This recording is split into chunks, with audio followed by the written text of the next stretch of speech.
Terima kasih Om Neni sudah mendoakan. Sekali lagi saya ingin ucapkan selamat malam, shalom kita semua.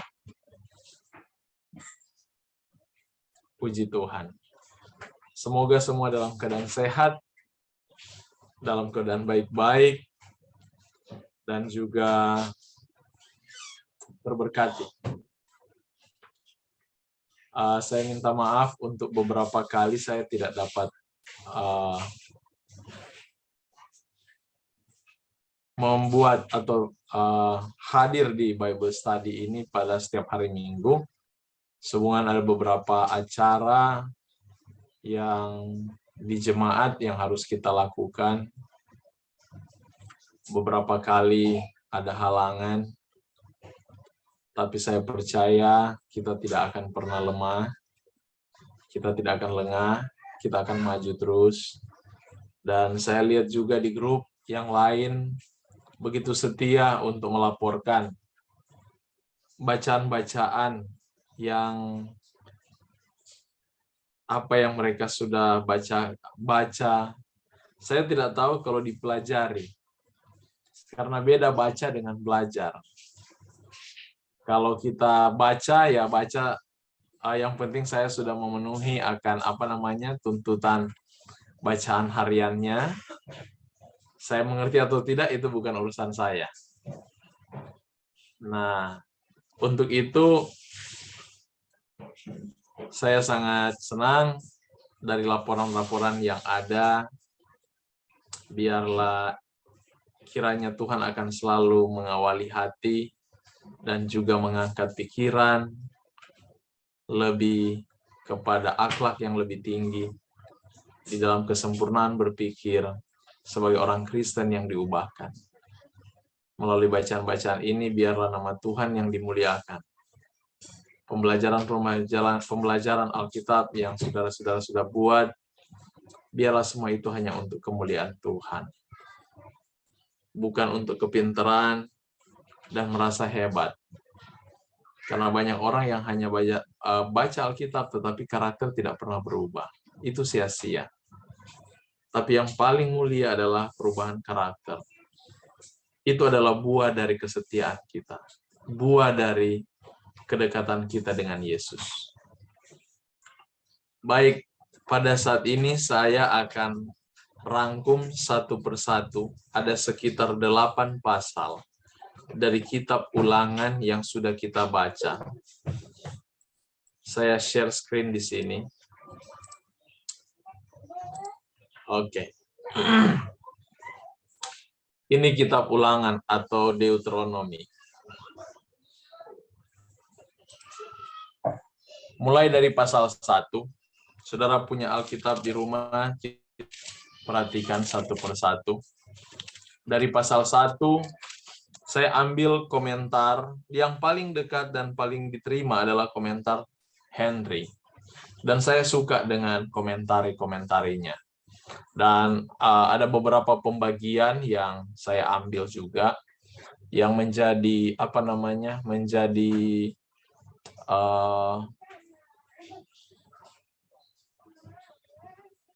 menjadi untuk membuat kita lebih mudah belajar, menjadi satu tools atau alat bagi kita di dalam mempelajari firman Tuhan ini. Dan sebagaimana kita baca di dalam kitab Ulangan pasal 1, kita mulai, kita perlu ketahui bahwa kitab Ulangan ini adalah kitab yang berisi mengenai khotbah Musa yang terakhir. Dia bermohon kepada Tuhan kalau boleh dia bisa masuk ke tanah Kanaan ini. Tetapi Tuhan katakan bahwa dia tidak dapat masuk sehubungan dengan dosa yang dia lakukan bersama kakaknya Harun. Ketika 12 pengintai pulang dan 10 membawa kabar buruk, hanya 2 yang kabar baik, tapi 2 ini pun hilang suaranya. Dan akibat dari perbuatan 10 orang ini, Tuhan hukum mereka, seluruh umat, untuk kembali mengelilingi padang gurun selama 40 tahun.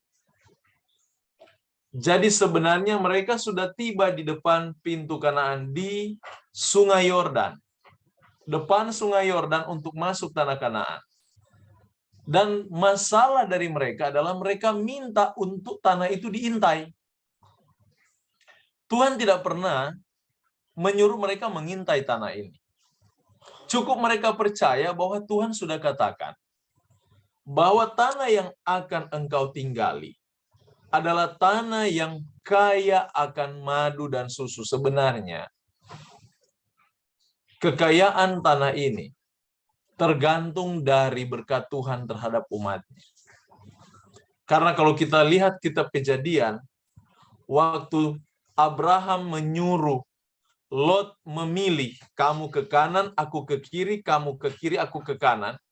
Dan Lot memilih tempat yang paling baik. Dan ingat, yang Lot pilih bukan Kanaan. Jadi dengan kata lain, Kanaan ini sebenarnya bukan tempat yang baik. Karena yang Lot pilih yang paling baik.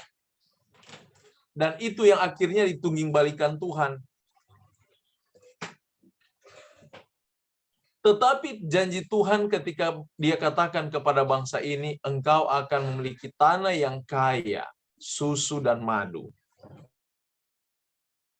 Allah yang Tuhan akan berikan kepada umatnya kalau mereka tetap setia. Jadi tanah ini sebenarnya walaupun ditinggali oleh orang-orang Kanaan yang penyembah-penyembah berhala ini. Dan bukti dari hasil dari pertanian mereka itu dibawa oleh 10 pengintai tadi.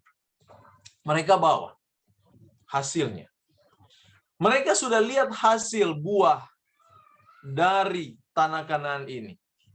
Tetapi mereka meragukan keadaan mereka yang mereka bandingkan badan kondisi fisik mereka dengan keadaan fisik kekuatan militer orang Kanaan. Dan mereka jatuh di sana. Sebenarnya Tuhan tidak mau tunjukin itu sama mereka. Kalau mereka percaya, cukup percaya, mereka sudah masuk itu. Tapi mereka karena tidak percaya, mereka ingin lihat, benar nggak hadiahnya? Benar nggak apa yang Tuhan bilang? Dan ingat,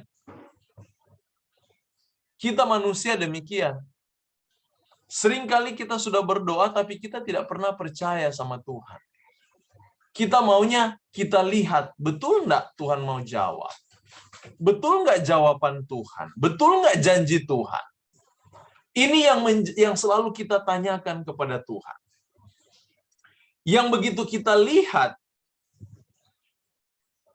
apa yang kita harapkan dari apa yang Tuhan janjikan, seperti berbeda, kita mulai meragukan Tuhan.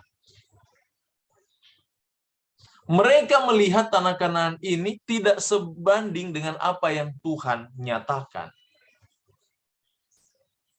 Dan mereka bawa berita buruk. Bukan berita bahagia.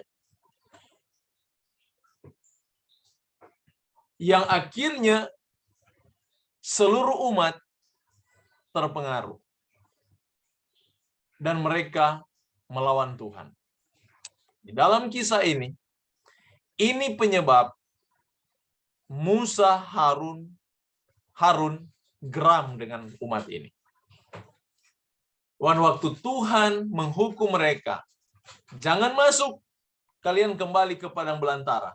40 hari engkau mengintai tanah itu, 40 tahun aku gantikan engkau kelilingi padang belantara. Jadi itu konsekuensi. Waktu mereka mengelilingi kembali padang belantara, mereka mengalami rasa haus. Dan Tuhan katakan sama Musa, cukup kamu tunjuk batu karang itu, dia akan keluar air. Tapi Musa dia lakukan itu karena dia sudah geram dengan bangsa ini. Karena kalian yang tidak percaya, akhirnya kita keliling lagi. Makanya waktu Musa sebel sama bangsa, dia sakit hati dengan bangsa ini, dia pukul batu itu. Dan Tuhan katakan, engkau tidak menghormati aku. Jadi saudara lihat, kalau mau lihat sebenarnya Musa bukan marah Tuhan. Dia marah umat. Tetapi konsekuensi yang dia terima, bayangkan, besar sekali. Dia tidak boleh masuk ke tanah Kanaan. Malah dia melewati kematian. Saudara perhatikan, di dalam cerita ini sebenarnya banyak hal yang harus kita petik. Ketika kita rasa enteng, ini kan hanya lakukan hal yang kecil, dosa yang kecil. Tapi ingat, dosa besar atau dosa kecil, setiap perbuatan kita punya konsekuensi. Dan kita perlu bertobat. Di sini Musa bermohon kepada Tuhan kalau boleh dia masuk tanah Kanaan, tapi Tuhan katakan tidak.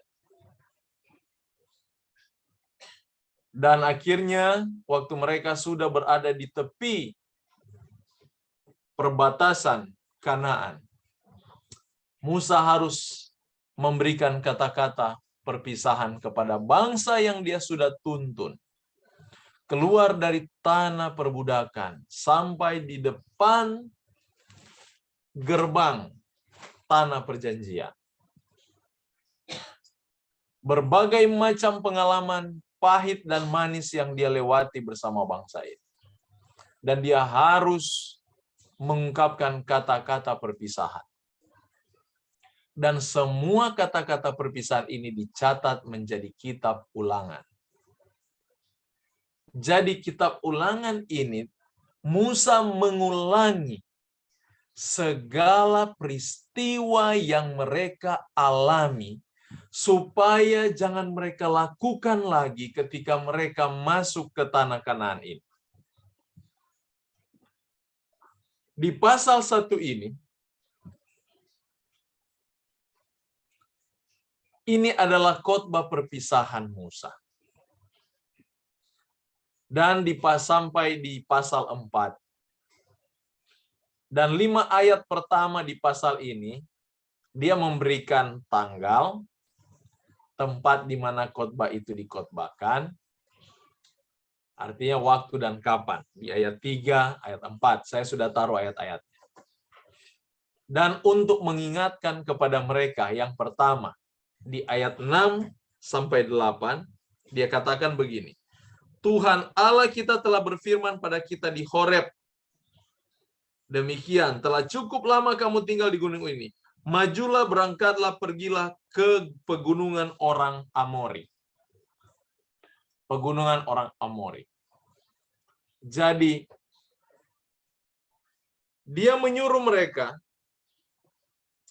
dan di ayat 8, dia katakan, ketahuilah, aku telah menyerahkan negeri itu kepadamu.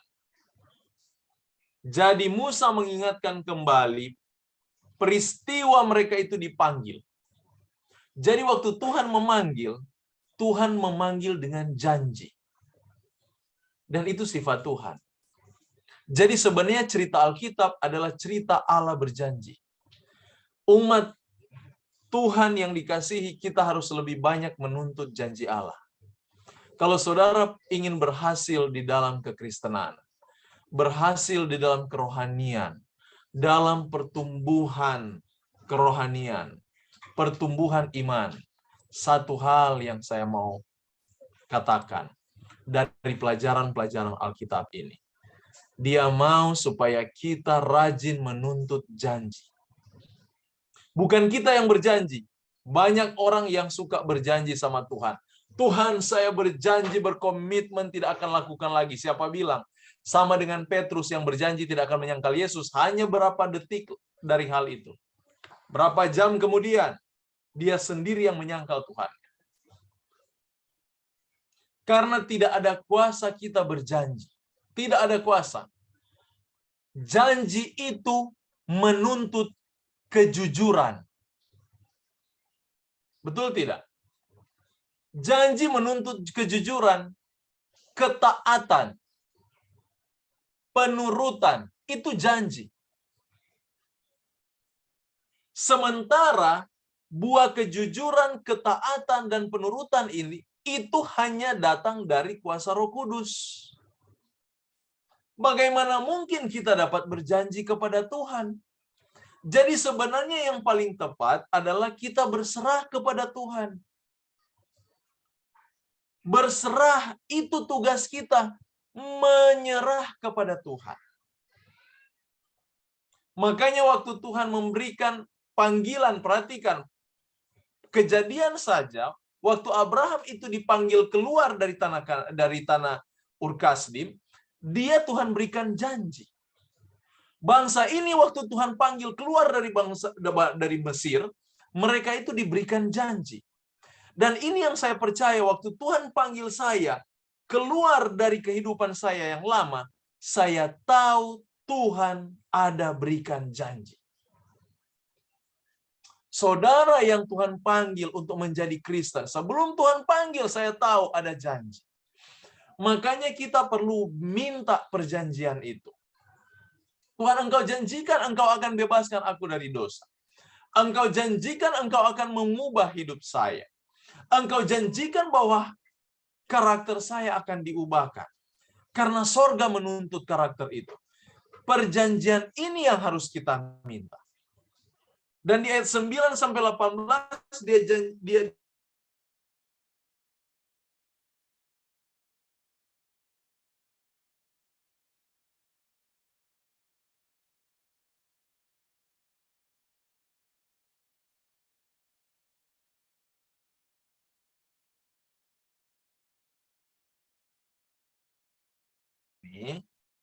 mereka masih di bawah kekuasaan Tuhan langsung. Hakim-hakim ini adalah orang-orang yang mempertahankan undang-undang Tuhan. Jadi mereka itu hanya menjadi saluran rencana-rencana Allah bagi umat. Mereka tidak boleh ada satu perilaku yang melanggar atau membelokkan hukum atau aturan-aturan yang Tuhan buat bagi umat. Jadi mereka murni hanya sebagai penjaga doktrin, penjaga aturan, dan segala rencana-rencana Allah yang harus mereka katakan kepada bangsa ini. Jadi selama mereka takluk kepada Tuhan, bangsa ini aman. Sebenarnya pelajaran ini juga menemplak saya sebagai seorang pendeta. Tugas yang Tuhan berikan kepada saya adalah berkat untuk umat. Kalau saya mencoba untuk menyelewengkan sesuatu yang di mana rencana Allah bagi umat ini gagal oleh karena perbuatan saya dalam bahaya. Makanya pekerjaan sebagai seorang guru agama, sebagai sosok rohaniawan, pemimpin gereja, pemimpin umat, harus lebih banyak berhubungan dengan Tuhan. Ini saya mau katakan itu.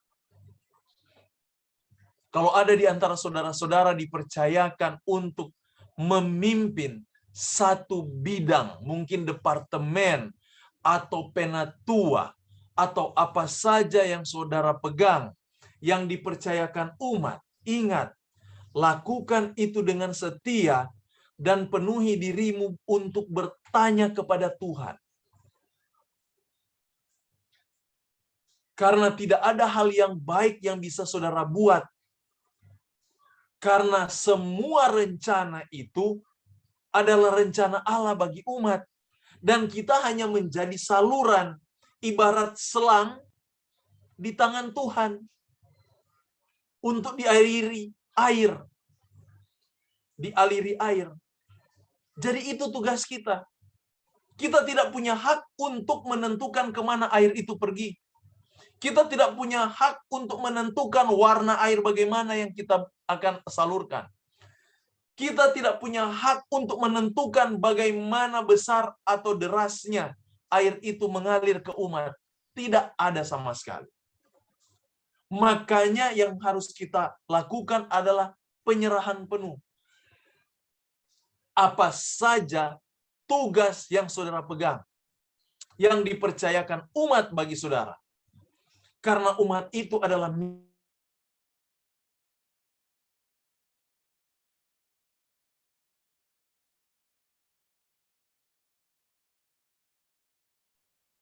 Data freeze. makanya kejujuran, ketulusan, semua penyerahan harus kepada Tuhan. Jangan kita coba-coba mengambil alih apa yang Tuhan mau. Makanya ketentuan-ketentuan bagi hakim-hakim ini Tuhan atur. Hati-hati hakim.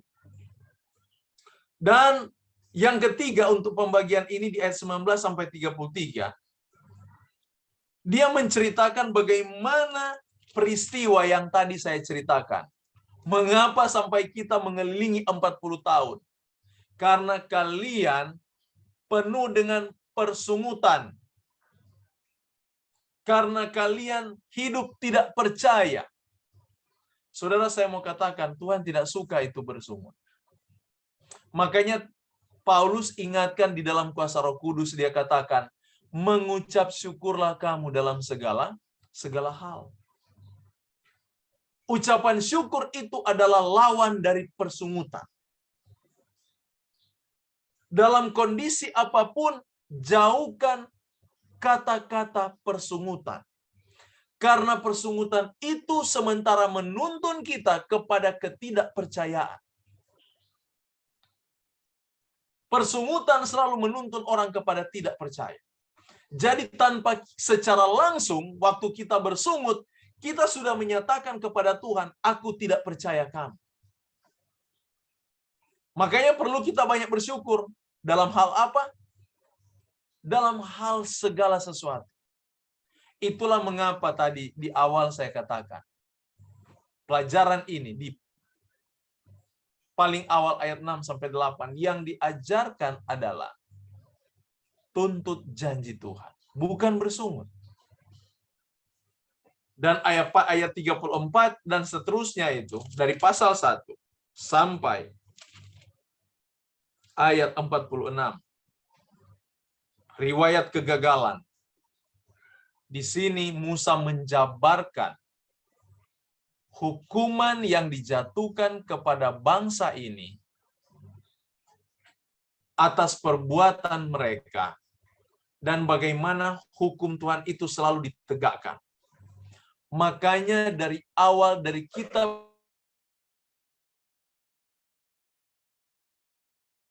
menceritakan bagaimana hukum Allah itu ditegakkan. Bagaimana hukum Allah itu diteguhkan. Undang-undang aturan ilahi itu diangkat. Makanya adalah satu penyesatan kalau ada ajaran menyatakan hukum Allah sudah tidak berlaku lagi. Bahaya ajaran ini. Dia malah peristiwa kejadian sampai Wahyu adalah peristiwa di mana perjuangan Tuhan untuk memperkokoh, menguatkan umatnya supaya jangan kendor di dalam ketaatan mereka terhadap hukum Allah. Tuhan mau supaya mereka kokoh. Mereka tidak kendor.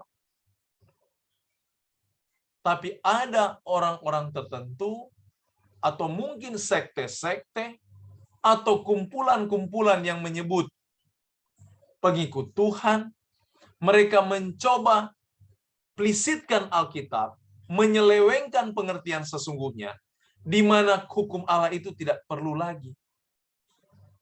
Cukup belajar kasih Yesus. Sementara mereka tidak mengerti, kasih Yesus itu adalah meneguhkan hukum Tuhan. Meneguhkan undang-undang dan peraturan ilahi. Yesus sampai mati di kayu salib, sampai terangkat ke sorga, yang dia selesaikan adalah seluruh tuntutan hukum Taurat. Makanya dia katakan di dalam Matius pasal 5, satu iota pun tidak akan pernah dihilangkan sebelum langit ini goyang. Tuhan meneguhkan. Dan kalau kita coba untuk meruntuhkan, kita melawan Tuhan. Makanya ayat 34 sampai ayat yang ke-46 ini, itu konsekuensi terhadap pelanggaran hukum. Dan ingat, di akhir zaman ada orang-orang yang akan menerima konsekuensi. Mereka yang dibinasakan di akhir zaman ketika Tuhan memisahkan antara umat dan bukan. Keterpisahan ini terjadi oleh karena Tuhan meneguhkan. Itu artinya keadilan Allah. Dia meneguhkan semua pengikut-pengikutnya yang menurut dan taat kepada apa yang tertulis. Datang di pasal 2. Musa melanjutkan peristiwa mengenai pemeliharaan Allah selama perjalanan mereka ke Kanaan. Waktu Tuhan katakan 40 tahun kalian harus berjalan mengelilingi Kanaan. Tuhan tidak katakan, aku tunggu di sini ya, kalian keliling 40 tahun. Tidak. Tuhan turut menderita dengan umatnya, mengelilingi padang belantara 40 tahun, sambil dia mendengar persungutan bangsa ini setiap hari. Dan itu sebenarnya menyakitkan baginya. Tapi dia Allah yang sabar, menunggu mereka 40 tahun di dalam kebodohan mereka. Dia sabar berjalan dengan mereka. Jadi Tuhan itu bukan katakan, oke, kalian pergi 40 tahun dan saya tunggu di gerbang Kanaan ya. 40 tahun saya tunggu. Tidak. Tuhan turut menderita dengan umatnya. Itu sifat Allah. Jadi jangan pernah kita berpikir penghukuman yang kita terima adalah konsekuensi dari pelanggaran kita dan Tuhan ketawa. Tidak. Ketika kita mengalami konsekuensi hukum, Allah turut terhukum. Ingat baik-baik itu. Setiap konsekuensi pelanggaran kita, Yesus turut terhukum. Penyaliban yang dia rasakan, itu akan mengiang terus, walaupun dia sudah duduk di tahtanya saat ini. Karena setiap perbuatan dosa kita dan kita mengalami penderitaan oleh karena kesalahan kita. Konsekuensi kita sakit karena dosa kita yang tidak mau kita tinggalkan. Ingat, Yesus pun terhukum di sana. Setan tidak ada cara lain dia untuk menghakimi Yesus, untuk Di dalam kitab Wahyu jelas, anak itu dikejar tetapi sudah tidak bisa, dia diangkat ke sorga. Betul tidak? Dan ingat, kebencian setan kepada Yesus begitu besar. Dan cara satu-satunya bagaimana supaya dia dapat menyakiti hati Yesus? Mudah. Dia buat manusia ini menjadi sakit di dalam pelanggaran mereka. Waktu mereka sakit, secara otomatis mengalami sakit ilahi. Yesus pun turut terhukum. Jangan pernah pikir Tuhan tertawa kalau kita mengalami dosa. Di dalam pelajaran ini sebenarnya kita lihat, walaupun Allah menghukum mereka 40 tahun, Allah turut terhukum. Karena itu karakternya, dia Allah pengasih. Jadi dosa-dosa, konsekuensi yang diupahkan oleh karena perbuatan dosa kita, pelanggaran-pelanggaran kita. Kita sementara menghukum Tuhan di sorga. Dan Musa menceritakan hal ini. Bagaimana perjalanan mereka. Diulangi. Harus engkau ingat. Makanya perlu bagi kita umat Tuhan mengingat peristiwa-peristiwa yang di belakang kita. Yang dimana Tuhan pernah menuntun kita. Kalau kita terlalu senang hari ini, ingat ada kesusahan di belakang yang pernah kita alami. Dan Tuhan yang menyelesaikan hal itu sampai kita bisa mendapatkan kemakmuran hari ini. Mereka diceritakan di sana dalam perjalanan yang melelahkan. Mereka kembali ke Laut Merah dan hampir 38 tahun melewati hal itu dengan keheningan, waktu gelap, membuat narasinya mulai lagi ketika mereka menghadap ke Kanaan. Dan di sini Tuhan memberikan mereka arahan. Ada 2 bagian di sini, mulai dari ayat 4 sampai ayat 33. Di mana mereka itu bangsa-bangsa Tuhan atur. Ada bangsa-bangsa yang tidak boleh kamu ganggu. Tuhan atur dalam perjalanan mereka. Dan Musa ingatkan ini kepada mereka. Jangan kepada bangsa Edom, Moab, dan Amon. Karena mereka adalah saudara-saudaramu. Dan di ayat 24, di mana pertama kali raja orang Amori ditaklukkan. Dan di sini mulai bangsa Kanaan ketakutan. Dia menceritakan kembali bahwa apa yang Tuhan sudah lakukan bagimu, bangsa-bangsa yang paling ditakuti, sekarang takluk di bawah tanganmu. Itu bukan oleh kuasamu. Dia ceritakan riwayat-riwayat ini di pasal 2. Sampai bagaimana peperangan mereka melawan Sihon Raja Hesibon. Dan di pasal 3 dilanjutkan dengan peperangan mereka melawan Og Raja Basan. Dan perebutan negaranya. Dan juga penaklukan kepada setengah suku bawahan. Dan terakhir, ketika Musa tidak diperkenankan masuk tanah Kanaan, ini yang saya ceritakan tadi. Tuhan menolak permintaan Musa. Musa bermohon supaya Tuhan berikan dia kesempatan. Tapi ingat, setiap perbuatan itu ada konsekuensinya. Ada konsekuensinya. Di pasal 4, ada anjuran yang paling sungguh-sungguh dan menyedihkan untuk ketaatan baik secara umum, dalam beberapa kasus khusus, didukung dengan berbagai macam argumen yang sangat mendesak. Diulangi lagi, diajukan di hadapan mereka dengan cara yang paling mengharukan. Kalau saudara baca di pasal 4 ini, coba perhatikan dari ayat 5 dan 6. Dia katakan begini, ingatlah aku telah mengajarkan ketetapan dan peraturan kepadamu, seperti yang diperintahkan kepadaku oleh Tuhan Allahku, supaya yang kamu melakukan yang demikian dalam negeri. Musa di dalam kerendahan mengamarkan kembali, mengingatkan kembali kepada bangsa ini. Lakukan itu dengan setia, sebab itulah yang akan menjadi kebijaksanaanmu. Untuk menjadi bijaksana, saudara, perhatikan hukum-hukum Tuhan. Perhatikan aturan-aturan Tuhan. Saudara akan jadi bijaksana di sana. Karena bijaksana, dia akan sanggup memisahkan antara salah dan benar. Itu arti bijaksana.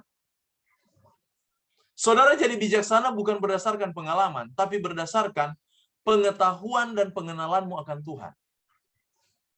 Ketika kita belajar mengenal Tuhan, mengenal akan segala perintah-perintah, karakter, aturan-aturan hidup, kita akan lebih peka. Jadi sama seperti Yusuf.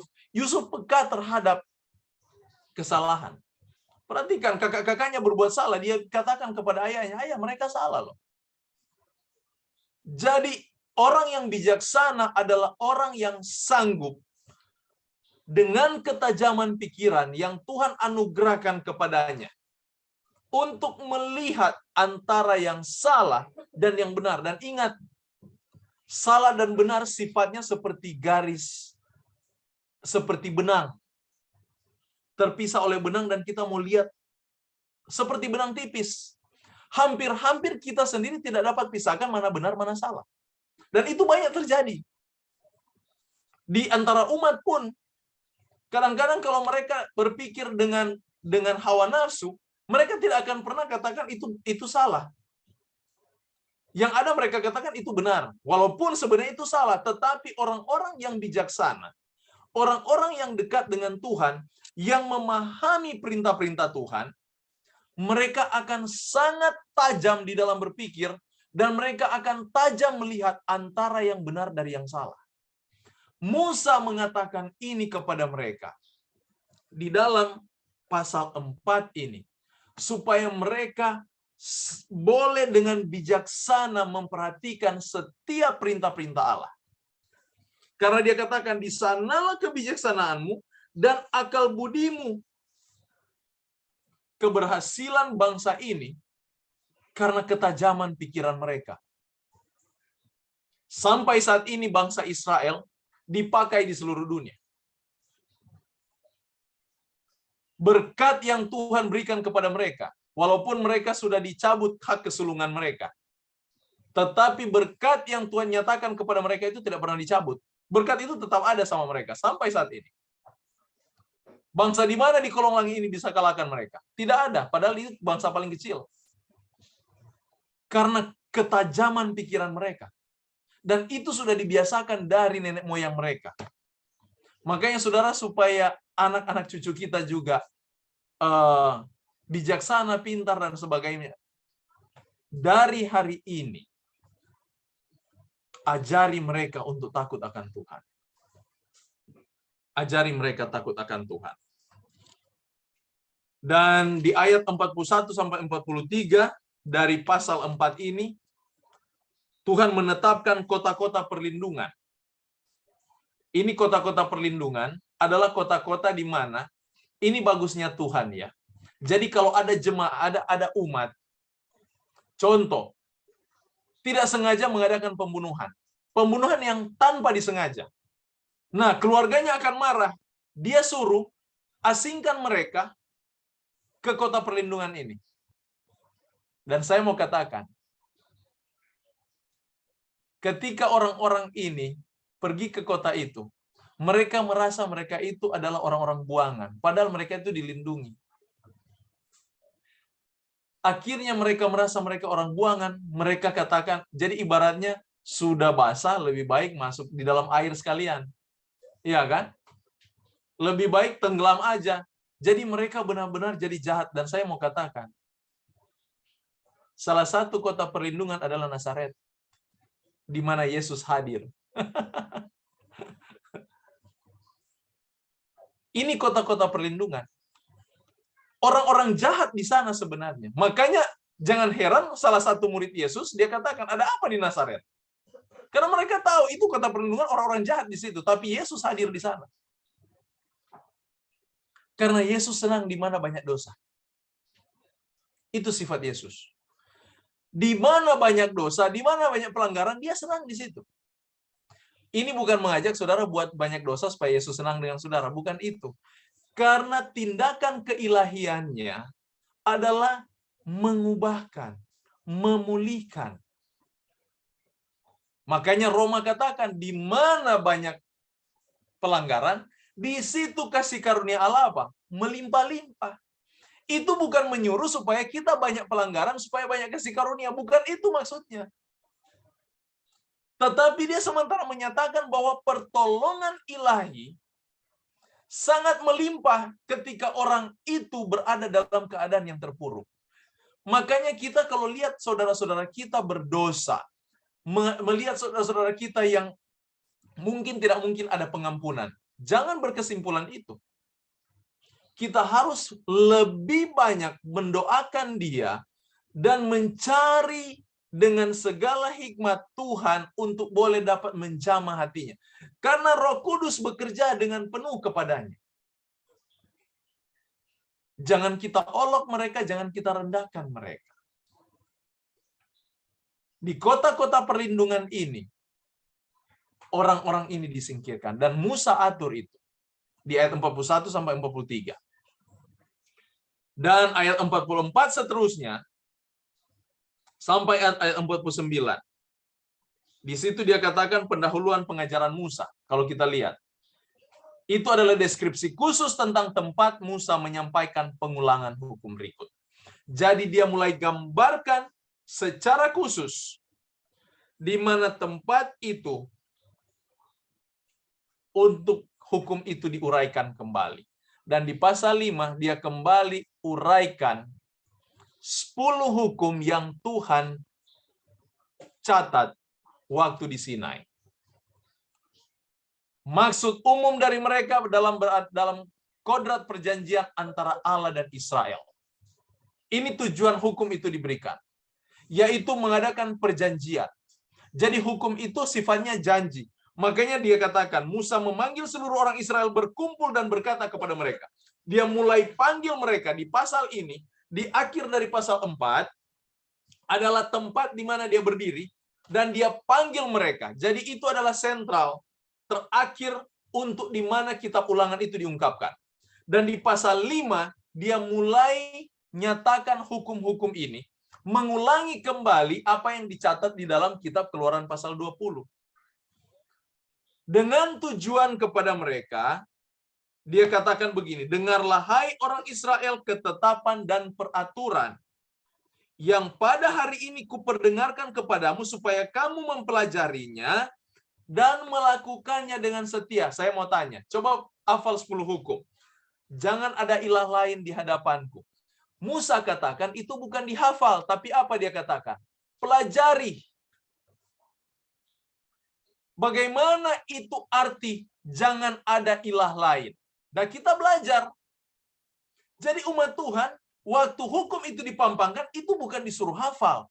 Musa di dalam tuntunan Roh Kudus, dia katakan, engkau harus mempelajarinya dan melakukannya.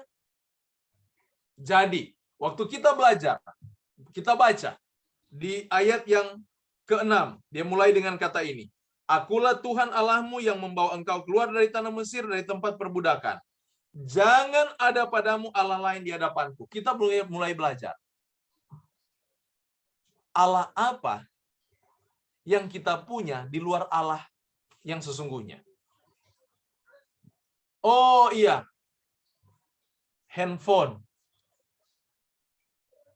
Saya ingat yang lalu, ada saudara kita dia katakan, orang kalau lupa istri di rumah nggak pernah dia pulang ambil istrinya bawa ke gereja. Tapi kalau lupa handphone, dia cepat-cepat pulang ambil handphone. Handphone saya lupa, ambil bawa pulang, bawa pergi ke gereja. Kalau istri atau suami lupa, dia nggak pernah ajak ke gereja. Dia sudah jadikan handphone itu jadi ilah dia. Jadi sesuatu yang kita sulit untuk lupakan, melebihi Tuhan, itu menjadi ilah namanya. Ini yang dimaksudkan Musa, kalau kita belajar 10 hukum ini, kita belajar. Jangan kita hanya hafal, oke, jangan ada Allah lain. Oke, saya tidak punya Allah kok. Saya kan menyembah Allah, tetap Allah dia, Yesus adalah Allah saya. Bukan seperti itu, tanpa kita sadari, kita banyak Allah. Ada orang nggak ke gereja kalau bajunya nggak bagus. Ada orang nggak mau baca Alkitab, mau belajar Alkitab, kalau suasana rumahnya kurang baik. Contoh ya. Jadi dia lebih mengutamakan sesuatu yang lain dari Tuhan. Mengutamakan hal dari dunia ini, dari apa yang dia lihat, daripada Tuhan. Jadi mengasihi Allah harus lebih utama. Jangan jadikan sesuatu yang lain itu lebih utama. Dan yang kedua, jangan membuat bagimu patung. Seterusnya, semua hukum-hukum ini, dia kata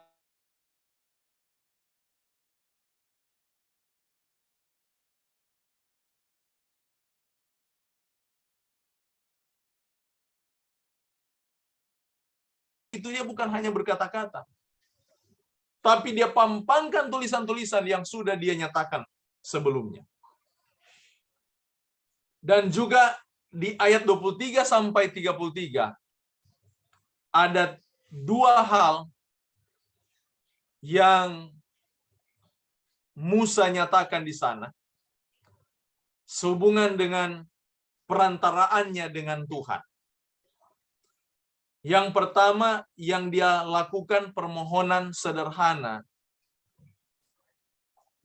Dia minta supaya bangsa ini mengakui. Jadi mulai perjanjian itu dibentuk. Jadi permohonan sederhana Israel bahwa di ayat 23-27 dia katakan mereka sanggup untuk melakukan perintah-perintah itu. Musa ingatkan kembali hal ini. Dan yang kedua di ayat 28-31, anugerah Allah yang penuh kasih yang terjadi atas bangsa itu. Di mana Allah, walaupun mereka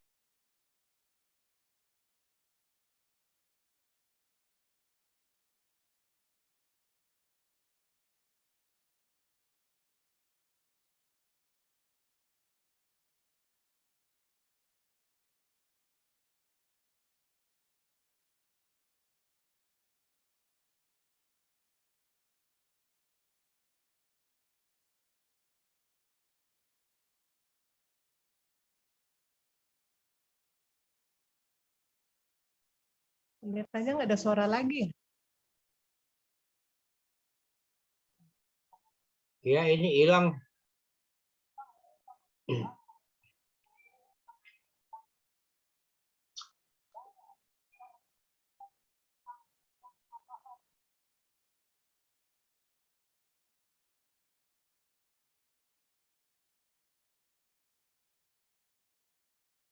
Oke, Ya, tiba-tiba signalnya hilang.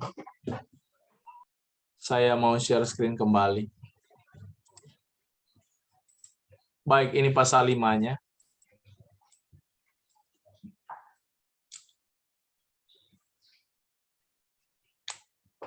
Dan kesimpulan dari di ayat 32 sampai 33 dari pasal yang kelima ini, Musa menekankan kembali kepada mereka. Dia katakan begini, lakukanlah semuanya itu dengan setia, seperti yang diperintahkan kepadamu oleh Tuhan Allahmu. Janganlah menyimpang ke kanan atau ke kiri.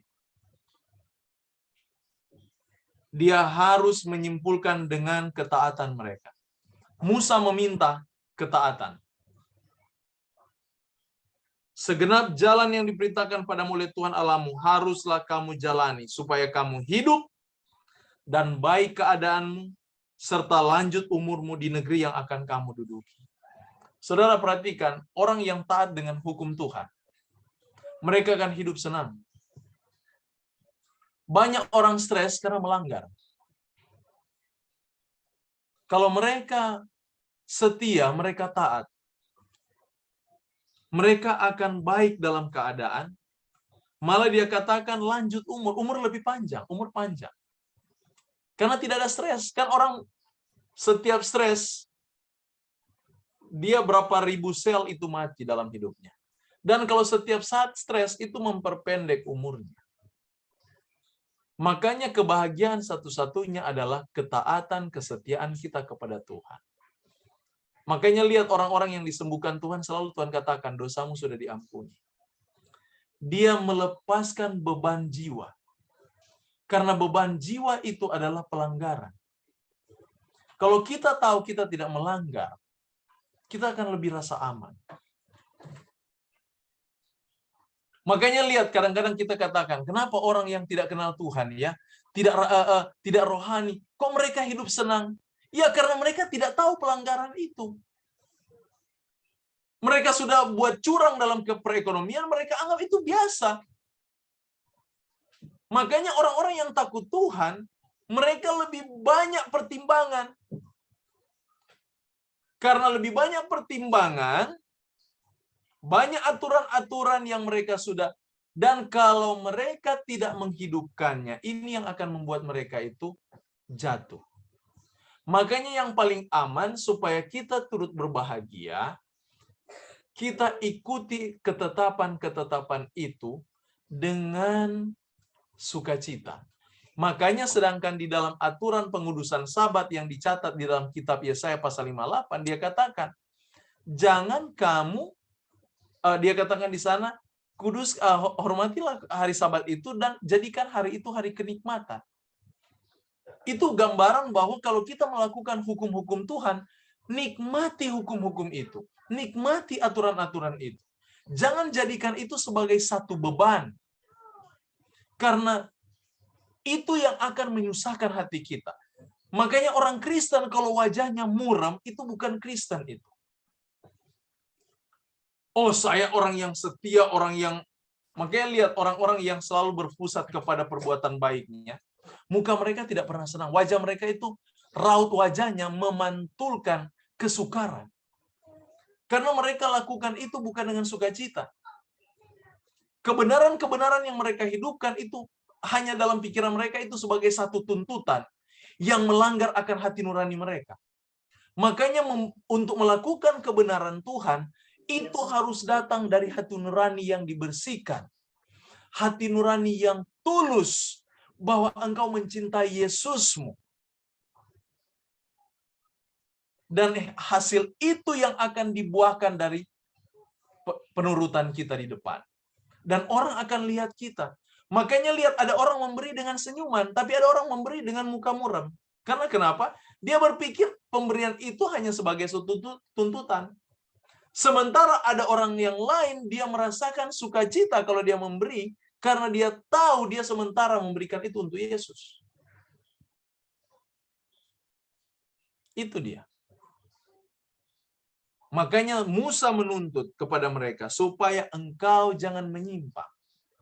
Lakukan itu dengan ketaatan. Dan di pasal 6 dia lanjutkan di sana. Dan ini di dalam orang Ibrani, pasal ini yang disebut dengan Shema. Setiap hari Sabat, pasal ini yang ditujukan. Dia awali dengan inilah perintah, yakni ketetapan dan peraturan yang diajarkan kepadamu. Ketika kata Shema muncul itu di ayat 4, dia katakan, dengarlah hai orang Israel. Dia menyuarakan, dengar ini orang Israel. Pasang telingamu. Perhatikan dengan akal budimu. Itu artinya Shema ini. Kasihilah Tuhan Allahmu dengan segenap hatimu. Aturan-aturan di atas tadi yang sudah dijabarkan Musa, itu tidak ada gunanya kalau engkau melakukannya tanpa mengasihi Allahmu dengan segenap elemen jiwamu, elemen hidupmu. Itu sia-sia. Makanya Shema ini selalu dibacakan. Karena ini adalah fondasi terhadap hukum Tuhan. Fondasi atas perjanjian antara Allah dengan umatnya. Yang lebih dahulu kita perkenalkan adalah kasih Allah. Makanya dalam penginjilan, jangan kita menginjil, kita ajarkan dogma-dogma kita yang sudah benar. Banyak orang akhirnya mengikuti dogma, dia mengikutinya hanya berdasarkan aturan. Tetapi dasar utama di mana dogma itu dapat dihidupkan, tidak pernah diajarkan. Makanya yang paling tepat kalau kita mau jadikan orang itu pengikut Yesus, kita kesankan hatinya bagaimana Yesus mencintai dia. Itu dulu yang kita kesankan. Hanya ada masalah dengan orang Kristen.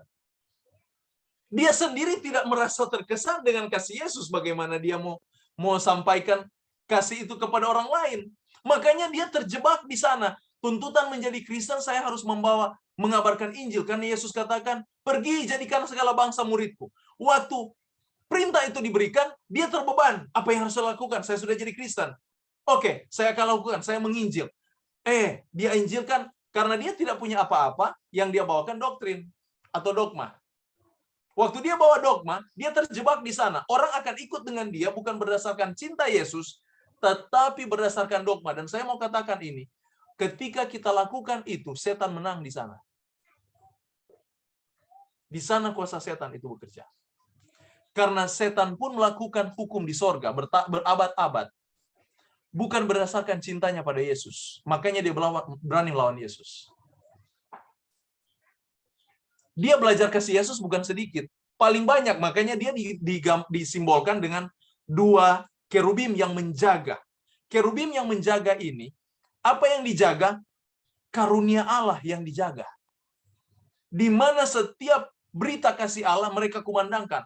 Cerita kasih Allah itu matang di dalam telinga Lucifer, di dalam otaknya. Tetapi bagaimana mungkin dia dapat melawan? Itu oleh karena dia tidak menyerap kasih itu. Dia tidak merasakan kasih itu. Dan dia mulai merasa terbeban. Ketika beban ini muncul, kehormatan akan dirinya mulai difokuskan. Demikian orang-orang yang melakukan hukum Tuhan, tapi tidak didasarkan dengan cinta akan Tuhan.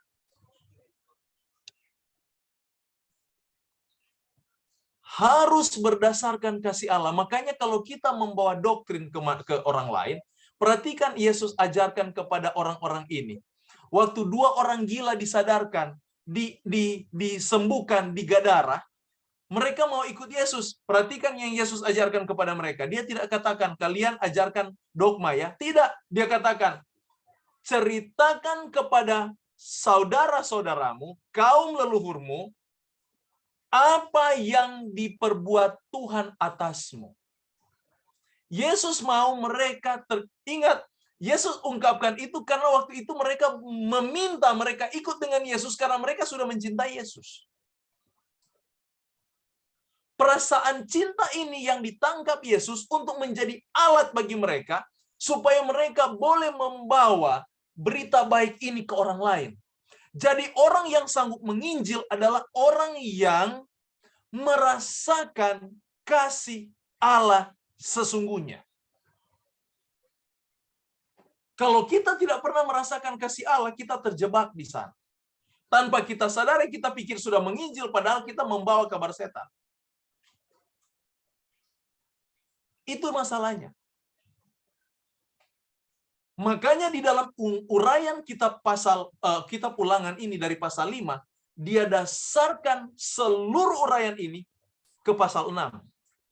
Kasihi Tuhan Allahmu, dan dia lanjutkan, supaya engkau di ayat 8, mengikatnya sebagai tanda pada tanganmu, dan harus itu menjadi lambang di dahimu. Bahasa yang sama yang dilakukan setan di Wahyu pasal 13. Menjadi tanda di dahi dan di tangan kanan. Kalau ini bertanda di dahi dan di tangan kanan itu berdasarkan cinta kepada Allah.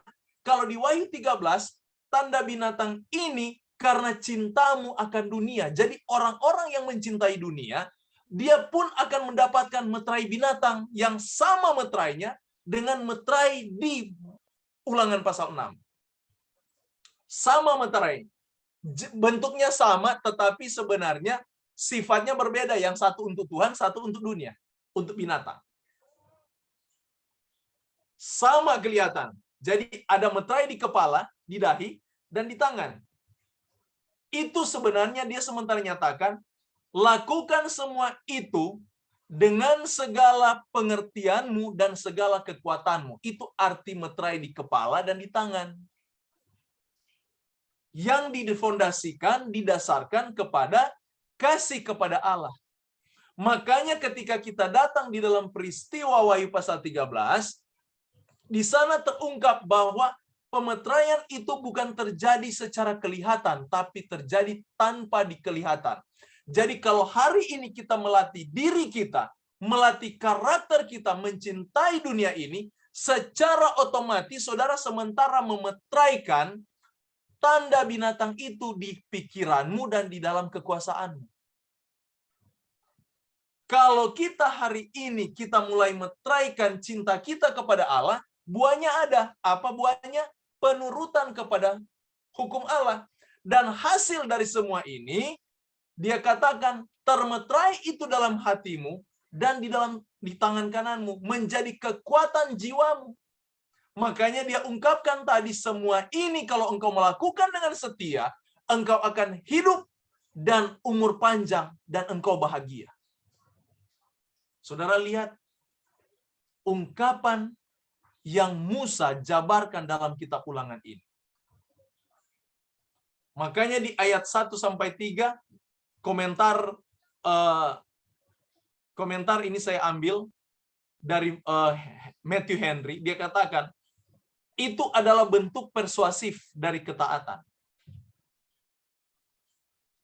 Pengantarnya adalah, kata pengantarnya persuasif untuk ketaatan. Dengan kata lain, ketaatan yang dituntut Musa ini, yang Tuhan suruh kepada bangsa ini, supaya mereka lakukan itu dengan sungguh-sungguh. Tidak dengan hanya karena keterpaksaan. Tuhan tidak mau sifat seperti itu. Dia meletakkan prinsip-prinsip besar ketaatan. Kebenaran pertama yang harus dipercaya bahwa Allah itu esa. Ingat baik-baik, Allah itu esa. Allah itu satu. Tidak ada Allah yang lain. Jangan kita mengilahkan sesuatu di luar Tuhan. Makanya supaya kita tidak mengilahkan sesuatu di luar Tuhan, jadikan Yesus yang utama dalam hidup. Apa saja yang kita pikirkan, ingat Yesus yang utama. Engkau lakukan itu berdasarkan cintamu kepada Juru Selamat. Makanya hati itu harus selalu dikikis dengan cinta Tuhan. Hati itu selalu diisi, merasakan kasih Allah setiap hari. Teologia apapun itu, saudara, itu hanya berakhir dengan kata kasihi Yesus. Hanya itu. Dan di ayat 6-9, dia menetapkan cara-cara untuk memelihara agama. Memperingatkan mereka terhadap hal-hal yang merusak agama. Di ayat 10. Apabila Tuhan Allahmu telah membawa engkau masuk ke negeri yang dijanjikan. Malah di ayat sampai di ayat 20 dia katakan, hati-hati kalau engkau makmur. Karena upah dari penurutan menghasilkan kemakmuran.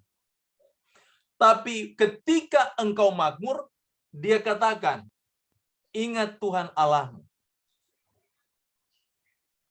Karena itu yang mereka akan alami. Itu secara hukum alamnya begitu. Saudara setia, otomatis kemakmuran itu akan menurut. Mengikuti. Dia akan datang. Makanya Yesus katakan, cari dahulu kerajaan Allah dan kebenarannya, yang lain ditambahkan kepadamu. Itu sudah secara otomatis. Itu hukum alam rohani. Itu tidak perlu dicari. Saudara menjadi bijaksana, seluruh perusahaan akan cari saudara. Betul tidak?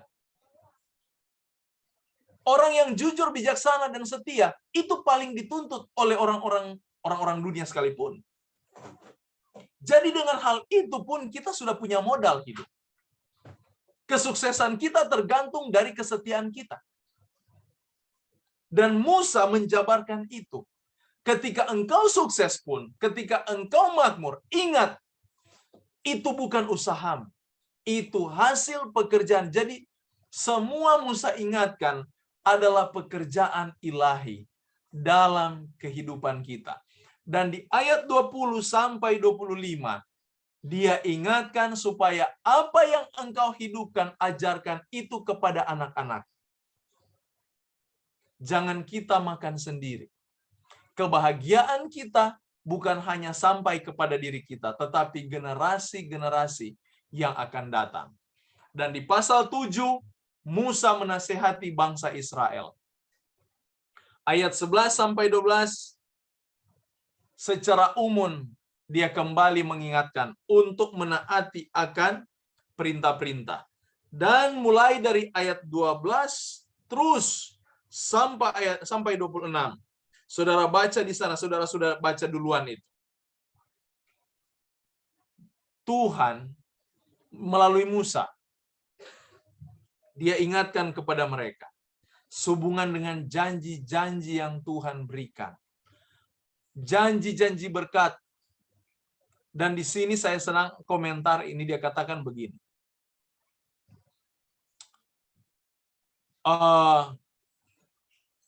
Mulai dari ayat,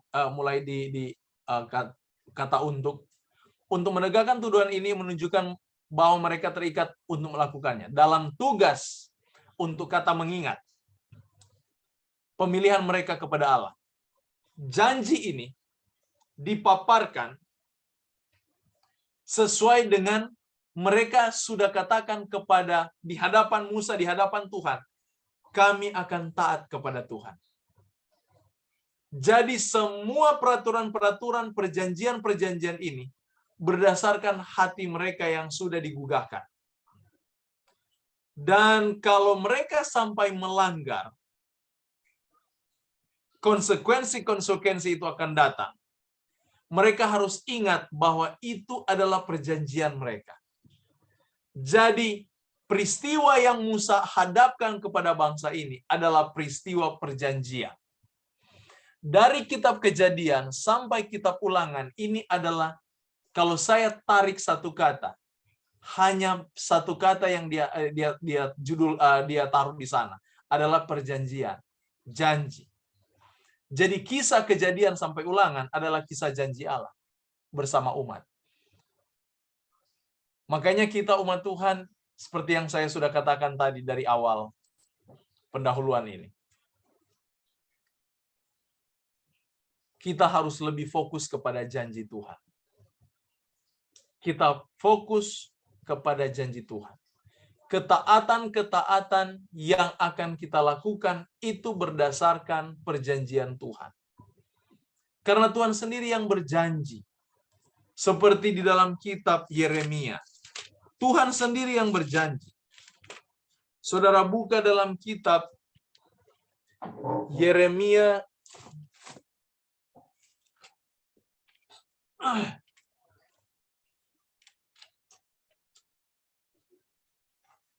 ayat ini selalu saya bawakan. Yeremia 9. Minta maaf, bukan. Sehubungan dengan apa yang Tuhan janjikan pada bangsa ini untuk dijadikan mereka bertobat. Tuhan katakan, aku akan memberikan kamu hati yang bertobat. Jadi semua perjanjian-perjanjian untuk menjadi seperti Tuhan, karakter yang dibentuk, itu adalah kerja ilahi dalam hidup kita. Untuk itu kita diajak supaya kita boleh selalu menuntut ini. Umat Tuhan di akhir zaman, saya mau katakan ini.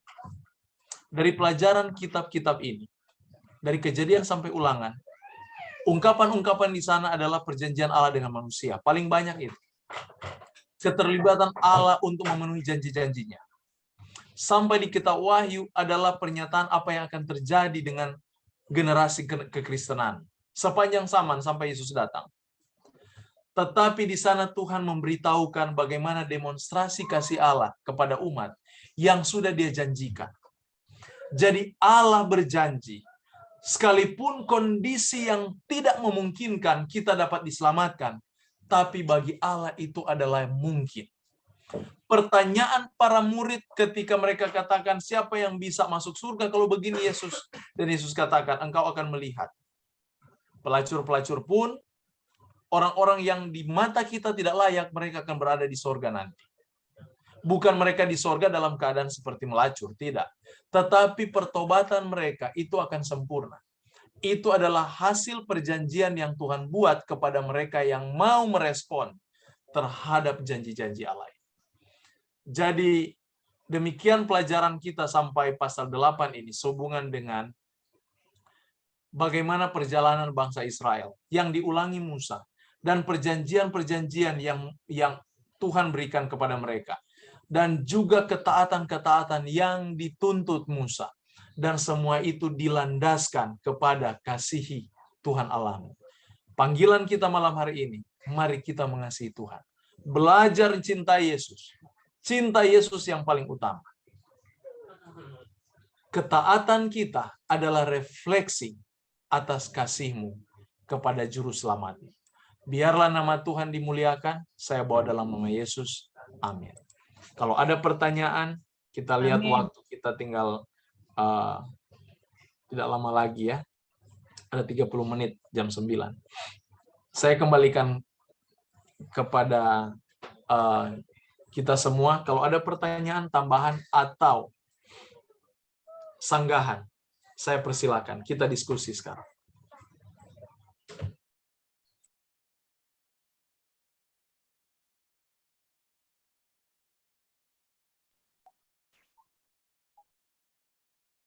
Ya, Pak Pendeta James. Ya, silakan Pak Dokter. Selamat malam, terima kasih kesempatannya. Di cerita ini, Ulangan ini, yang akan masuk Israel itu hanya 2, Kaleb dan Yosua. sedangkan umat Israel itu dengan ada berapa ratus ribu ya yang sama-sama berangkat dari Mesir, dan tentunya sebagian besar itu karena itu sudah 40 tahun, sebagian besar itu lahir di tengah jalan. Halo? Lihat hilang ya? Iya, saya dengar. Pak Dok. Jadi sebagian besar itu kan lahir di tengah jalan. Nah, terus pertanyaan saya, kenapa dari keturunan Lewi ini yang diberkati Tuhan sebenarnya untuk mengatur semua, menjaga semua bait suci, Ka'bah dan sebagainya? Kenapa nggak ada satu yang di situ? Apa Yosua keturunan Lewi atau Kaleb? Saya belum ketemukan itu. Terima kasih. Oh, terima kasih Pak John. Sebenarnya Kaleb ini keturunannya itu adalah keturunan orang Mesir. Saya mau katakan ini. Ini yang saya... Kaleb ini keturunan orang Mesir. Salah satu. Makanya waktu di kitab Yosua, dia minta bagiannya sehubungan dengan perjanjian dia dengan Musa. Yang aturannya dia tidak dapat bagian. Kenapa? Dia tidak ada dalam suku. Itu Kaleb. Tapi itu pelajaran bagi kita. Tuhan itu tidak pandang bulu. Dia setia kepada siapa yang berlaku setia. Ya. Yosua ini, kalau kita buka dalam kitab Yosua, siapa Yosua ini? Di catatan ini dia hanya katakan dia itu, ini Yosua bin Nun, abdi Musa. Saya belum lihat juga dia ini keturunan Lewi atau bukan. Tidak ada disinggung mengenai kedua orang ini. Saya belum dapat dia punya. Tetapi sebenarnya cerita dua orang ini berbeda dengan cerita kaum Lewi. Pertanyaan Pak John tadi, mengapa Lewi yang menjadi yang sulung? Itu karena peristiwa di Gunung Sinai ketika mereka membuat patung dan menyembah. Hanya suku Lewi yang tidak ikut menyembah. Makanya mereka ini yang diangkat Tuhan menjadi menggantikan suku Ruben. Ruben kan itu yang paling tua dari anak-anak Yakub. Dan hak kesulungan itu diberikan kepada mereka.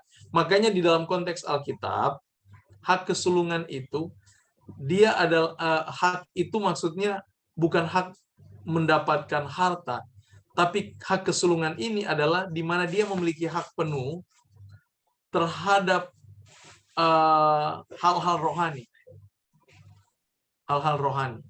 Jadi dia lebih berpusat kepada berkat-berkat rohani daripada berkat-berkat yang material.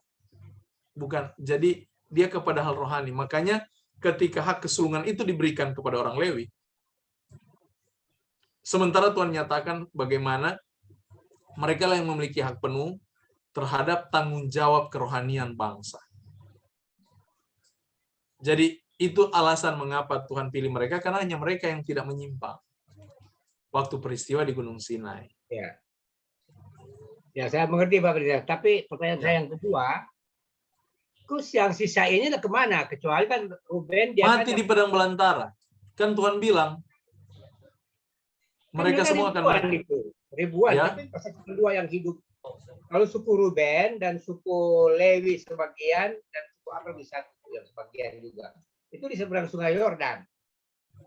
Tapi yang masuk ke kanan cuma 2 orang ini, yang lain-lain yang ribuan itu kemana itu semua? Oh, maksudnya dari keturunan awal yang keluar dari Mesir, iya kan? Ya. Hanya mereka yang memang masih hidup dari Mesir sampai Kanaan.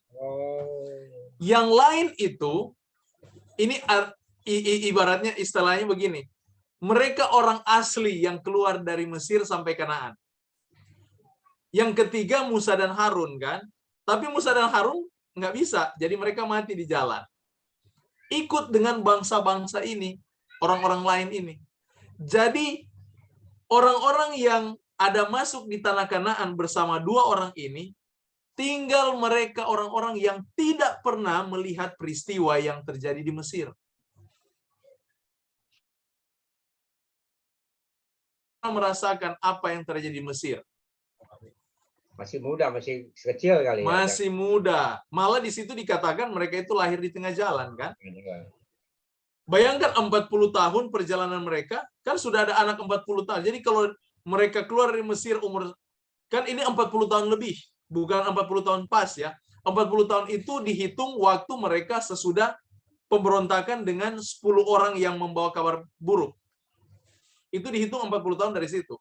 Tapi perjalanan mereka dari Mesir ke Sungai Yordan itu, saya tidak tahu berapa lama, berapa bulan di sana. Jadi mungkin 40 tahun lebih perjalanan mereka ini. Jadi kalau kita hitung bodoh-bodoh dari Mesir satu, taruhlah baru lahir anak pertama di Mesir ya. Di jalan selama 40 tahun ini dia sudah ada umur 40 dia waktu dia ke Kanaan. Tapi dia tidak merasakan apa yang dirasakan orang-orang Israel mula-mula yang dipanggil Tuhan keluar dari Mesir. Yang merasakan itu hanya 2 orang ini, Kaleb dan Yosua. Itu maksudnya. Ya. Saya bisa sambung lagi sedikit pertanyaannya. Ya, silakan Pak John. Lanjut dulu. Jadi kan di Alkitab mengatakan bahwa tadinya mereka mau masuk kan mereka takut. Tapi Tuhan kan sudah mengatakan, kamu masuk, saya akan tuntun kamu sampai di negeri itu. Nah, jadi mereka sebelum masuk ke sana kan berperang dulu. Ya, sehingga mereka taruhlah batu 12 batu di Sungai Yordan itu dengan tentara-tentaranya. Jadi sebenarnya kalau pemikiran saya itu semua tentara-tentaranya juga ikut Kaleb sama Yosua. Itu kalau pemahaman saya, kita. Itu gimana, Sab? Mereka masuk ke tanah Kanaan kan enggak hanya berdua saja. Tentunya diikut dengan ini kan, dengan keluarganya. Ikut dengan tentara-tentara. Makanya sesudah mereka masuk tanah Kanaan, kan mereka disunat lagi. Sunat massal. Oke. Ya, saya tertangkap itu. Iya. Ya, terima kasih Pak Pendeta. Terima kasih. Tuhan berkati. Sama. Pendeta. Baik. Ya, Tante Ki, silakan. Jadi perjalanan bangsa Israel ini menuju tanah perjanjian itu melambangkan perjalanan kita sekarang juga menuju tanah perjanjian surga, Pendeta ya? Iya. Oke. Persis, sama sekali. Apa yang kita alami hari ini sehubungan dengan sistem kepemimpinan, betul kan? Kan krisis kekristenan sekarang, orang-orang gereja apapun itu, mereka mengalami krisis kepemimpinan. Betul tidak? Sama dengan bangsa Israel dulu. Mereka mengalami hal itu. Makanya untuk melihat perjalanan kita menuju tanah Kanaan sorgawi, pelajari baik-baik perjalanan bangsa Israel ini. Pahami baik-baik mereka. Dan perhatikan ketaatan dari umat-umat pilihan, umat-umat Tuhan. Jadi kita kalau belajar Alkitab, yang kita perhatikan di sana, setiap ketaatan orang-orang yang sukses di dalam iman, mereka yang kita perhatikan. Bagaimana mereka bisa capai. Dan bagaimana keterlibatan Tuhan kepada mereka. Makanya yang paling kita butuhkan di akhir zaman ini adalah keterlibatan Tuhan dengan kita. Makanya kita harus lebih sering melibatkan diri dengan Tuhan. Timbal balik. Jadi Allah melibatkan diri dengan kita, kita melibatkan diri dengan Dia. Itu bahasa Yesus di dalam Yohanes 15. Jika engkau tinggal dalam aku dan aku tinggal dalam kamu. Perhatikan bahasanya. Artinya harus ada kinerja ilahi dan kinerja kita bersama-sama. Kita saling bekerja sama untuk keselamatan. Kalau tidak, kita akan mengalami apa yang dilakukan oleh bangsa yang tegar tengkuk ini. Kalau di bangsa Israel disebut mereka itu bangsa yang tegar tengkuk, tetapi umat di akhir zaman bahasanya berubah. Suam-suam kuku. Padahal maknanya sama. Suam-suam kuku dengan tegar tengkuk itu sama. Kelihatan percaya padahal tidak percaya. Kalau hari ini diizinkan orang Kristen sembah patung, mereka akan sembah patung itu. Lihat itu. Tapi patung-patung Kristen sekarang kan modern. Sudah berbentuk sinetron. Iya kan? Lebih modern sekarang. Makanya kita harus lebih peka, lebih tekun. Makanya itu katanya Musa katakan tadi. Pelajari semua ini dan hidupkan. Terima kasih Tante Ki untuk pertanyaannya. Sehubungan dengan ya. Bagus sekali ini. Kita perlu pelajari juga perjalanan ini. Baik, ada yang lain tambahan? Ya, Ibu Hani. Oh, saya kepencet. Kenapa Pak? Saya dengar aja Pak. Saya tadi kepencet. Oh ini aja. Yang ini Pak, Pak Pendeta. Yang dari dulu saya sudah terapkan ya, karena saya tertarik sekali dengan Ulangan 6 ayat 7 itu. Iya. Ajarkanlah berulang-ulang kali kepada anak-anakmu pada waktu engkau di perjalanan, di mana berbaring dan bangun dari tidur dan lain-lain. Itu berlaku juga dong ya untuk kita sekarang ini kepada anak cucu kita. Oh iya. Iya. Sangat berlaku itu. Puji Tuhan, saya dikuatkan, dimampukan Tuhan untuk mengajarkan sampai cucu-cucu mereka pelan-pelan mengenal siapa Tuhan Yesus itu. Gitu. Kita harus turunkan itu karena ada nubuatan di dalam kitab Timotius bahwa orang-orang generasi depan sebelum kedatangan Tuhan mereka akan cinta uang. Oh, itu antisipasi. Akan cinta diri. Tidak hormat orang tua. Makanya kita perlu untuk ajarkan mereka ke depan. Iya, Pak. Jadi Pak Jangan Pendeta, sampai ya bagaimana Bu Hani? Sorry, Pak Pendeta mau ngomong dulu atau saya? Enggak, apa tadi Bu Hani bilang? Jadi gini, saya kan melihat anak-anak di usia anak saya yang udah besar, tentunya kita ajari firman atau sharing ya, bukan ajari. Saya juga belum pinter banyak soal firman. Tapi untuk cucu-cucu ini yang saya udah punya cucu, saya ajarin mereka apa? Nyanyi-nyanyi dulu dan doa, dan sudah hafal mereka yang this is the day that the Lord has made. Artinya salah satu begitulah. Nanti untuk seterusnya tinggal doa dan pekerjaan Tuhan yang akan menuntun mereka melalui Roh Kudus. Makasih Pak. Sama-sama Ibu Hani. Iya, itulah yang baguslah kita lakukan itu untuk ke depan ya. Jangan sampai generasi mereka yang memenuhi nubuatan tadi. Kita menjaga ke depan. Juga Pak Pendeta. Ya, silakan Pak Gibson. Ibu Pak Pendeta bilang kalau kita maka Yesus di surga ikut merasakan apa yang kita, bahkan dia sedih gitu kata Bapak tadi. Jadi betapa banyaknya penderitaan di dunia ini, jadi Yesus juga ikut menderita di surga. Bukankah Tuhan Yesus ke surga itu seperti tertulis di firman Tuhan, tidak ada lagi di sana perkabungan, tidak ada lagi air mata atau penderitaan.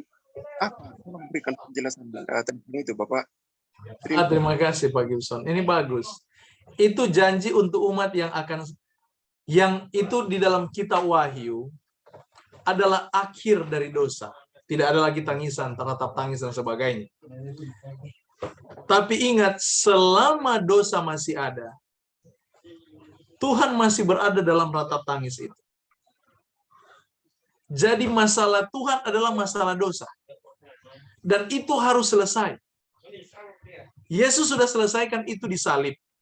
Tetapi itu belum itu sudah penyelesaiannya sudah ada di sana. Tetapi kesudahan dari segala sesuatu itu belum. Karena sampai saat ini kita masih dalam keadaan dosa.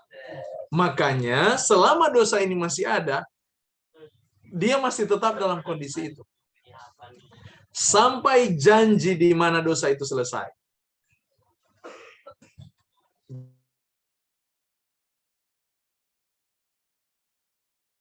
Di sana dia katakan tidak ada lagi ratap tangis.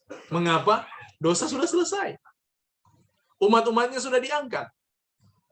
Tapi selama dosa ini masih ada pergumulan di dalam dosa, Tuhan masih bergumul di sana. Itu maksudnya Pak Gibson. Nah, banyaknya duka di bumi ini saat ini. Iya, tetap Tuhan masih tetap bergumul.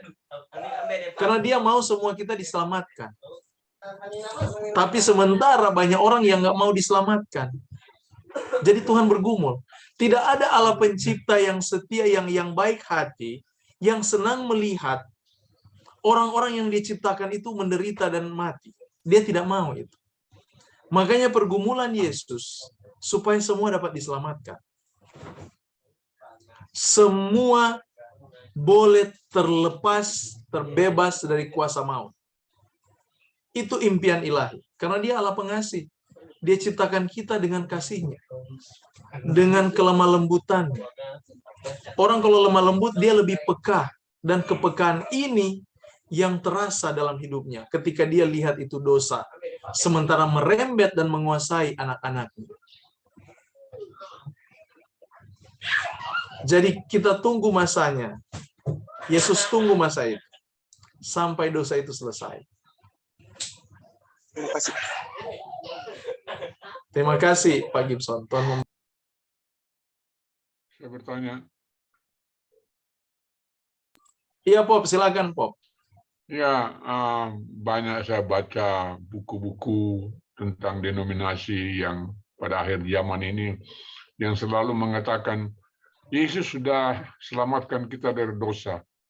Jadi sekali selamat, tetap selamat. Seolah sepanjang hidup kita yang kita sudah diselamatkan, berarti terus-menerus kita sudah diselamatkan.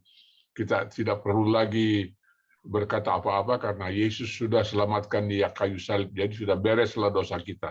Bagaimana menjawab sebenarnya pertanyaan seperti itu? Terima kasih, Pendeta. Terima kasih Pop Niko ya. Itu yang saya katakan tadi, bahaya sekali doktrin seperti itu yang menyatakan bahwa Yesus sudah selamat. Kalau Yesus sudah selamatkan, artinya dia datang saja. Kalau kita sudah tidak perlu perhatikan hukum-hukum, tidak perlu menghidupkan karakter-karakter ini, karakter kebenaran Kristus, ketetapan-ketetapannya, kita sebenarnya sudah ke surga saja. Tetapi buktinya sampai saat ini kita masih ada di dunia dan bergumul dengan kondisi-kondisi seperti ini. Nah, bagaimana kita menjawab terhadap pemikiran-pemikiran di mana menyatakan bahwa Sekali selamat, tetap sekali selamat. selamat tetap selamat. Sebenarnya pertama kita bukan menjawab tapi bertanya. Kalau saya pernah alami itu, ada teman saya dulu dia berpikiran seperti itu. Ideologi berpikirnya sedemikian. Kita kan sudah diselamatkan, James. Jadi nah, di dalam Alkitab, di dalam kitab Matius, Tuhan sendiri katakan, khususnya dalam kitab Matius pasal 7. Kalau kita lihat Matius pasal 7, ayat ini sering kita bacakan. Ayat yang ke-22, dia katakan, pada hari terakhir. Ini hari terakhir. Kapan hari terakhir itu? Ketika Tuhan datang. Ketika masalah dosa diselesaikan. Jadi kalau kata pada hari terakhir berarti ini masa di mana dosa diselesaikan. Kalau begitu, kalau kita sudah diselamatkan, artinya kita sudah tidak ada bermasalah dengan dosa lagi kan? Ini sebenarnya begitu logikanya berpikir. Tapi ternyata di sini Alkitab menguraikan, Yesus sendiri yang katakan bahwa akan ada hari terakhir. Apa ciri hari terakhir itu? Dia katakan, ada orang yang akan memanggil Tuhan, Tuhan, malah mengadakan mujizat, tapi Tuhan katakan, aku tidak pernah mengenal kamu. Engkau pembuat kejahatan. Saya bertanya, apa definisi jahat? Berbuat dosa. Berbuat dosa. Definisi dosa di dalam Alkitab Yohanes, 1 Yohanes, melanggar hukum. Berarti dalam hal ini sebenarnya sampai Yesus datang, ada peristiwa di mana manusia ini harus bergumul dengan hukum ini. Jadi kalau kita sudah katakan kita sudah diselamatkan, yang berbahaya di sana tanpa kita sadari kita sudah melakukan kejahatan, tapi kita tetap katakan pasti saya selamat. Ya. Nah ini refleksi dari pemahaman seperti ini. Bahayanya kepada kita sendiri, yang akhirnya kita memenuhi ayat ini, kita anggap kita rasa kita sudah selamat, padahal waktu Yesus datang kita tidak diselamatkan. Karena Yesus yang katakan ini. Kita tidak akan dapat diselamatkan. Makanya hal yang paling aman adalah memang kita itu Tuhan sudah selamatkan. Selamatkan dari apa? Dosa. Apa buktinya? Apa jaminannya? Roh Kudus. Itu kan dalam kitab Korintus. Kalau kita buka dalam kitab, saya mau ambil dulu Alkitab saya.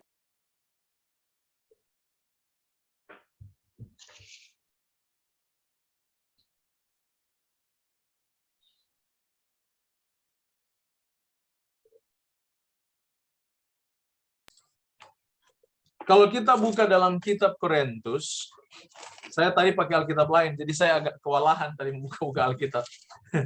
Minta maaf. Ini Alkitab saya yang saya sering gunakan. Di dalam kitab Korintus, 2 Korintus dia katakan begini, Roh Kudus itu yang menjadi jaminan. Jadi 2 Korintus 5 ayat 5, coba tolong perhatikan ini, dia katakan begini, 2 Korintus 5 ayat 5. Tapi Allah lah yang justru mempersiapkan kita, perhatikan. Allah yang justru mempersiapkan kita, bukan kita yang mempersiapkan diri. Allah yang mempersiapkan kita. Itu artinya keselamatan itu sudah diberikan. Kita sudah selamatkan. Kita sudah diselamatkan. Dalam porsi ini, dalam pengertian ini, artinya Allah mempersiapkan keselamatan itu bagi kita. Itu maksudnya. Tapi faktanya kan kita belum diselamatkan, masih di dunia ini.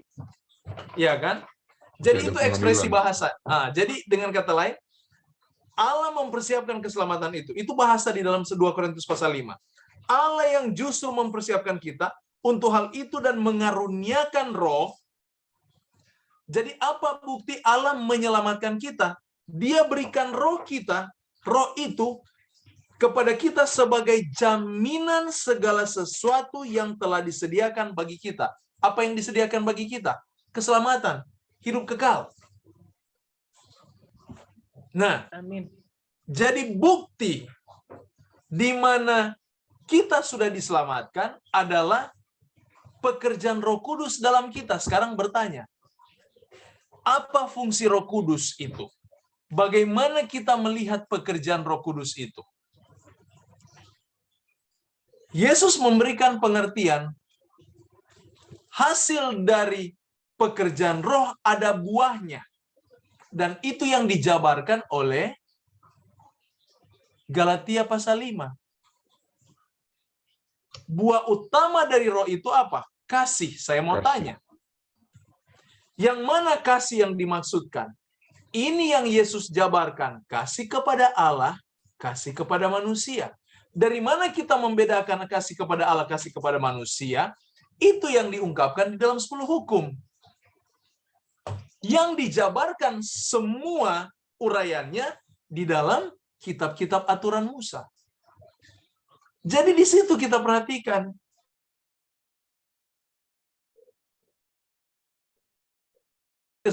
Buktinya dia diselamatkan, bukan dia sudah diangkat di sorga, dan bukti dia diselamatkan adalah kehidupannya yang setia.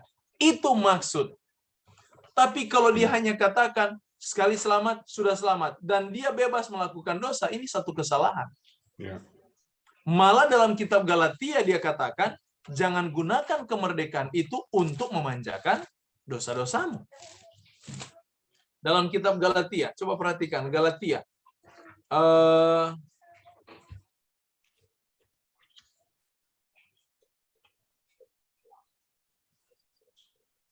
Galatia pasal yang dia katakan jangan Galatia pasal 5 ayat 13. Galatia pasal 5 ayat 13. Saudara-saudara, memang kamu telah dipanggil untuk merdeka.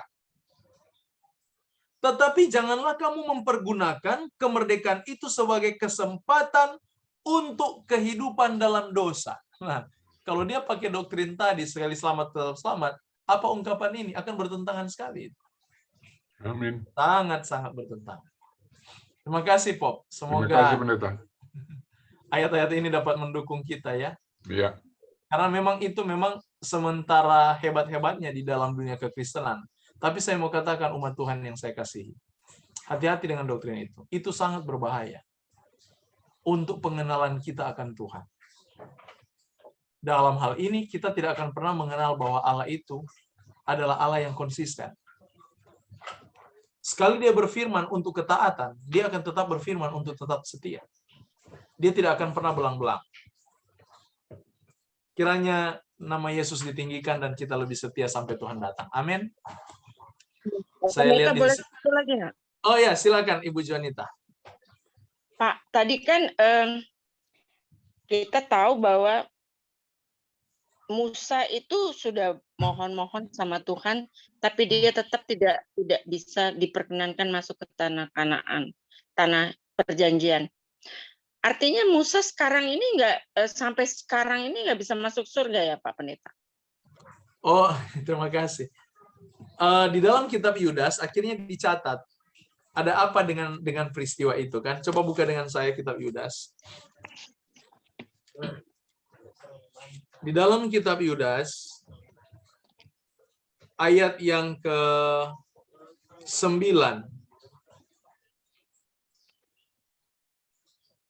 Yudas ayat 9.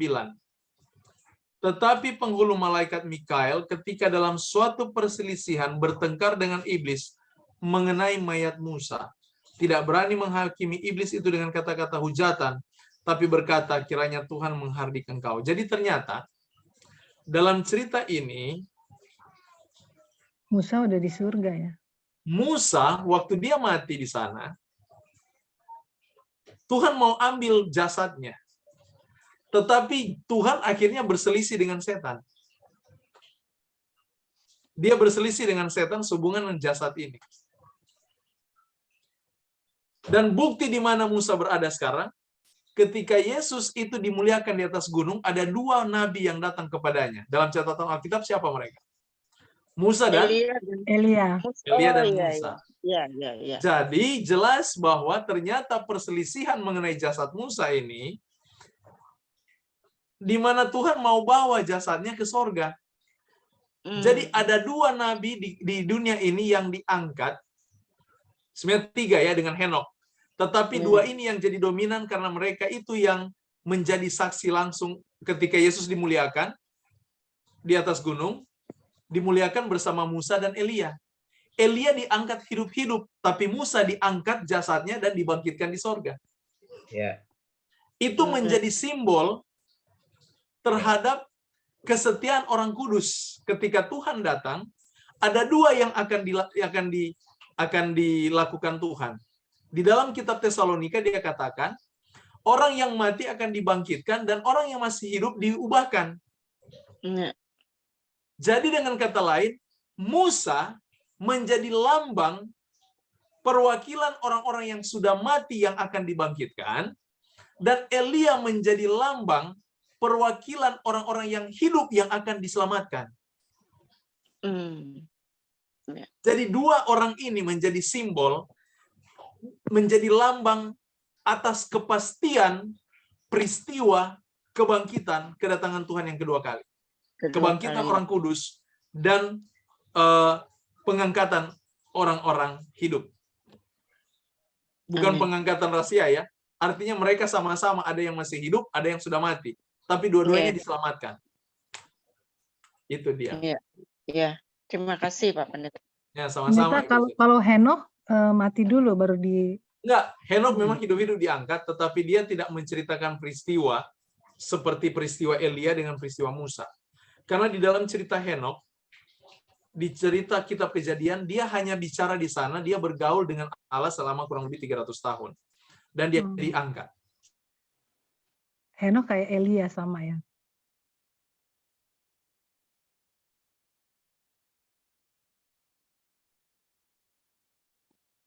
Freeze ya Pak Pendeta. Iya, pendeta hilang.